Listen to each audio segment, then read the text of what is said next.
Hi everyone, welcome to Lola's Frugal Life. This is episode number 281. Today we're going to be talking about embracing the frugal lifestyle. So please stick around for a few quick words from our sponsor and we'll get right into the show. So today I wanted to talk about embracing the frugal lifestyle because I think that sometimes there can be kind of like a negativity towards living a frugal lifestyle. There's people that think that if you're not just like super carefree with where your money goes, that you're being too restrictive with yourself. And a lot of times people think that being frugal means that you're cheap or you're stingy with your money. And other people sometimes will think that you're struggling financially and that you're being frugal out of necessity because they just can't really understand why you would want to be so in charge of your money if you didn't have to be. And I have found oftentimes, like when you speak to people about living a frugal lifestyle, you often like get this like kind of funny look, like they can't really relate in any way. So I think sometimes it can be difficult to embrace living a frugal lifestyle because there's not kind of that support of it, except kind of in certain little like communities and some friends that you have that might have the same type of ideas. But like generally, as a whole, a lot of people don't really live a frugal lifestyle, so it's kind of, you don't get that support and discussion to really help you kind of embrace all the good things that there are about it. So today I just wanted to talk about some of the great benefits that we get out of living a frugal lifestyle so that we can really embrace it. One of the most obvious things is that you get the most value from your money. So when you embrace frugal living, you become very intentional with your money. You really make sure that you put your money to good use. You're not saving money when you can because you're a Scrooge. You're saving money on other things so that you can use that money for what you really love. So like, who wouldn't want to do that? Why wouldn't you want to be able to put more money to the things that you really enjoy and appreciate, and less to what doesn't really matter that much to you? You're definitely not being cheap by not wanting to spend money on things that aren't important. A lot of times being frugal, you'll even wind up spending more money on quality items because it's for something that we really value. And, we know that we really want a good quality product because we don't want to have to replace it frequently, which can wind up spending more money. So it's really just about being smart with your money and making good choices so that you can afford the things that you really want. So those are all really great things to want to have in your life. Like I said, it's not about restrictions. You can achieve so many things that you want out of life by embracing a frugal lifestyle. Would you like to spend more time with your family, travel a little more, maybe work a little less, retire early, volunteer more often, whatever it is that's important to you? It doesn't mean you could take those to the max. Like, it doesn't mean you can retire 20 years earlier or, work 2 days a week. But whatever it is that's more important to you will come more easily, and you can make more progress towards it when you're really careful about what happens with your money. So it's not about restricting yourself. You're choosing to prioritize where the money that you have available gets used. And it really helps you prioritize and achieve what you really want the most of. So I don't really understand how it's restriction to put your money towards what you really want and not put it towards what is not important to you. Living a frugal life also helps us achieve financial goals more easily. So, when you're being mindful of how you spend your money, it's often easier to achieve our financial goals, because a lot of times people struggle to meet their financial goals because they make spending choices that conflict with what their goals actually are, because they're not really taking the time to think about where all of their money is going. We're much more likely to make progress on financial goals when we live a frugal lifestyle and we really consider where our dollars are going, because that makes a huge difference in being able to achieve or make progress towards whatever goals that we have. And we're also able to set more realistic financial goals because we actually know what we have available to us. It's really difficult to set and achieve financial goals when you don't have a good handle on what is coming in and going out.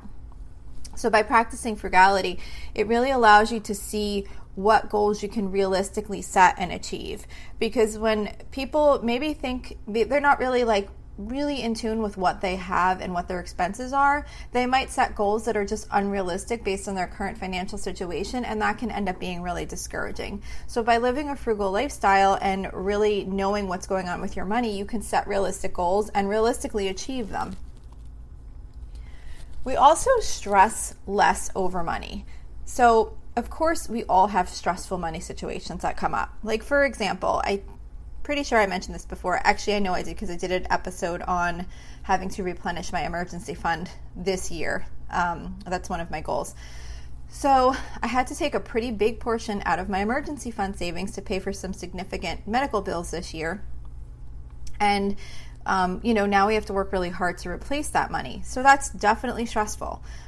It's also stressful even just thinking about the fact that another emergency could come up now before we even have the fund fully replenished. So I'm certainly not saying that living a frugal life relieves all stress, but it relieves a lot of that daily stress just in regular life that comes from not really having control over your money. Have you ever kind of felt anxious about making a purchase of some non-essential item because you didn't really know where the money was coming from?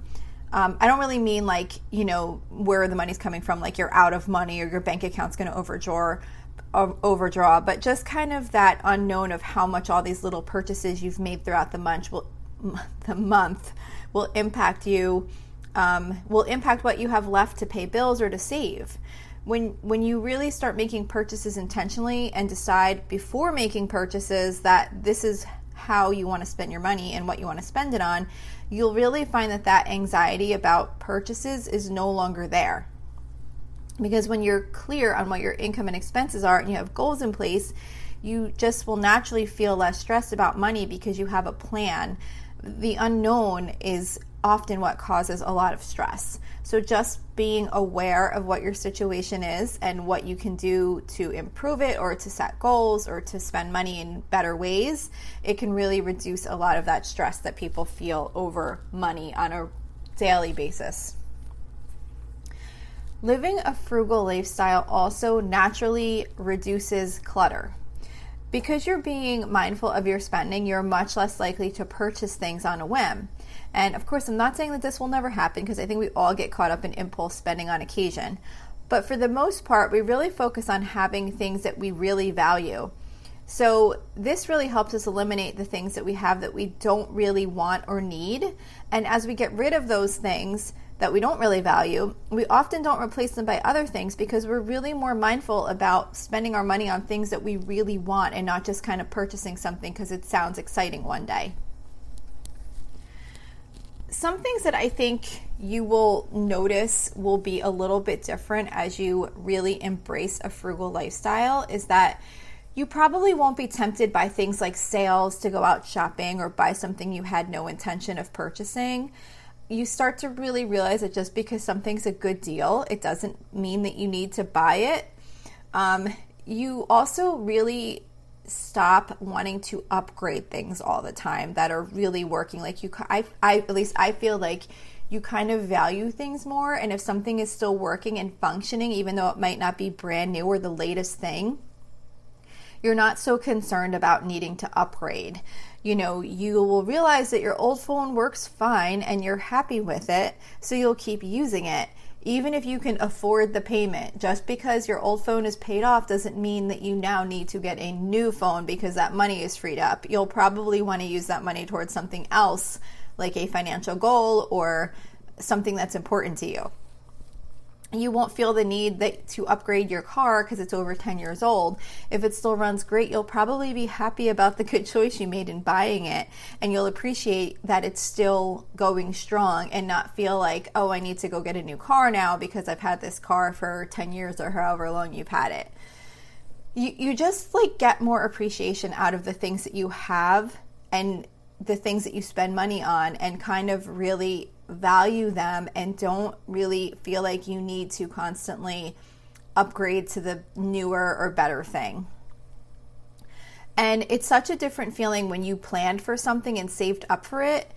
You really can enjoy it more and not have any guilt about it. So you'll kind of notice that you appreciate things more when you purchase them because you had planned and saved for them than if you just purchased something and didn't really have the money for it and now you're stuck trying to recover from those expenses. And I also just wanted to share that, I really think that frugality impacts your life as a whole, not just your finances.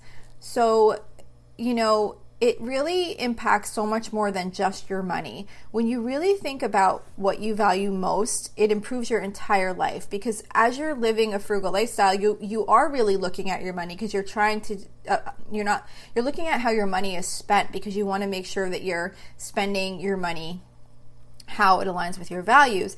And by doing that, you really start thinking about all aspects of your life. Like, for example, I really focus on planning how I spend my time a lot more now than I did before I really started living a frugal lifestyle, because just as important as how you spend your money is how you spend your time, because that you want to spend your time on what you value also, not on things that are wasting your time. So it just kind of impacts everything in your life. And it also helps you be more content and really take the time to appreciate the things that you have, because you're not always looking for those newest, latest things. And sometimes you might be, like, if that's something that you really value, getting the latest technology or getting the newest phone. I'm certainly not in any way saying that is not important. If it's important to you, then that's where you would be prioritizing your money. But if something like that isn't important to you, you're going to be more content and appreciative of what you currently have so that you can put that money towards other things. So it all kind of like feeds together. And I found too that I even just started appreciating simple things much more the more we really started living a frugal lifestyle, because things like, I don't know, I get excited about buying like a $3 packet of seeds and then like planting them and watching them grow, and just like simple little things. Even like I've talked about so many times, like renting library books on my phone. I think it's like, I get so excited about the fact that I'm getting these library books that I can just read all the time, and it's right on my phone. I don't have to go to the library. Like, I just appreciate it so much. And I think that by not having to constantly be trying to look for like better, greater things, it really just helps you appreciate those littler things more, and it makes you happier. Like, it gives you like a happier life. At least that's what I think. And I think managing your money can actually be fun. So even just by the sheer act of managing your money and, setting up budgets and seeing how you did and setting savings goals and watch, as you make little bits of progress, like, you can make that fun. Like, make it like a game, see how well you did, adjust, make changes, see what worked and what didn't work. It's really, something that you can choose how to look at it. If you're going to look at it like, oh gosh, I have to go do this budget now, of course it's not going to be pleasant. But if it's something you have to do anyway, why not try and make it kind of like a challenge and make it fun for yourself? When you see things that you can do and how much more simple your life can be by embracing a frugal lifestyle, it's really easy. It's like a really easy choice to make, I think. I think it's a really great lifestyle, and I think it brings so many benefits to us. So that's all I have to say about this topic today. Don't forget, you can always email me with any questions or suggestions at lolasfrugallife@gmail.com. You can follow me on Instagram and Facebook at lolasfrugallife. You can find blog posts for each episode on my website at lolasfrugallife.com, and you can join our private listeners group on Facebook at facebook.com/groups/lolasfrugallife. And if you enjoyed the show, please make sure to subscribe on Apple Podcasts, Spotify, or wherever you listen from. And I would love it if you'd screenshot the show and tag me on Instagram so that I can see you're listening. Also, if you could please take a couple of seconds to rate and review the podcast, that would be so helpful to me. I haven't gotten a review in a while. I would really, really love to see a new one pop up. It really, truly does make a difference. I'm really trying hard to grow my podcast, and the reviews are what help get the podcast shown more favorably in search results. So if you could do that, that would be much appreciated. Also, if you're interested, there's a link to financially support the podcast in the show notes. So that's it for today. Thank you so much for listening, and I hope you have a really awesome day. Today's episode is brought to you by BetterHelp. If there is something interfering with your happiness or preventing you from achieving your goals, BetterHelp will assess your needs and match you with your own licensed professional therapist. You can start communicating in under 48 hours. It's not a crisis line, it's not self-help, it's professional counseling done securely online. There is a broad range of expertise available, which may not be available to you locally. The service is available for clients worldwide. You can log into your account anytime and send a message to your counselor. You'll get timely and thoughtful responses, plus you can schedule weekly video or phone sessions so you won't ever have to sit in an uncomfortable waiting room as with traditional therapy. BetterHelp is committed to facilitating great therapeutic matches, so they make it easy and free to change counselors if needed. It's more affordable than traditional offline counseling, and financial aid is available. BetterHelp wants you to start living a happier life today. Visit betterhelp.com/Lola, that's better HELP, and join the over 1 million people who have taken charge of their mental health with the help of an experienced professional. This podcast is sponsored by BetterHelp, and Lola's Frugal Life listeners get 10% off their first month at betterhelp.com/Lola.